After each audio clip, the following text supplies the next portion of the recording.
ღვინის ეროვნულმა სააგენტომ 2014 წელს ვაზის უნიკალური და იშვიათი ქართული ჯიშების აღდგენის პროგრამა დაიწყო.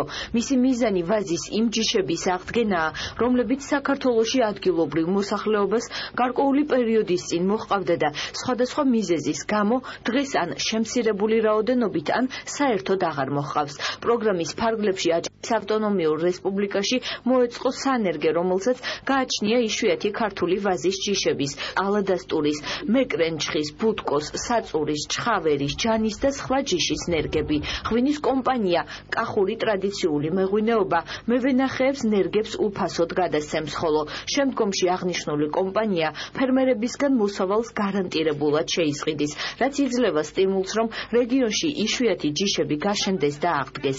დღეისათვის მევენახეებზე უფასოდ გაცემულია 7,000 ვაზის ნერგი. ამ წლის ბოლომდე იგეგმება 70,000 ძირის გაცემა. პროგრამა მომდევნო წლებშიც გაგრძელდება.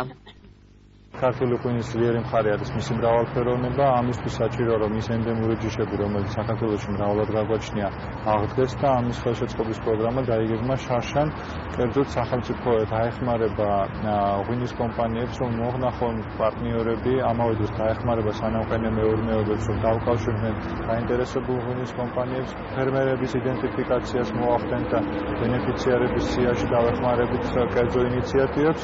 თუმცა წლის ბოლოს ჩვენ გვექნება ამავე დროს სუბსიდირების პროგრამაც, რომელიც კერძოდ შევიძენთ იშვიათი ჯიშების ნერგებს. ჩვენმა კომპანიამ აიღო ვალდებულება, რომ წელს მევენახეებისთვის გადაეცა მივიწყებული ქართული ჯიშის სანერგე ვაზი, რომლითაც შემდგომ გაახარებს გლეხი და ამას ჩვენ ხელს შევუწყობთ. ხოლო შემდგომ 3 წლის შემდეგ, როდესაც იქნება მოსავლის აღებართველი, ჩვენ ასევე ვიღებთ პასუხისმგებლობას, რომ მათგან საბაზრო ფასში ჩავიბაროთ ეს ყურძენი და გადავამუშაოთ.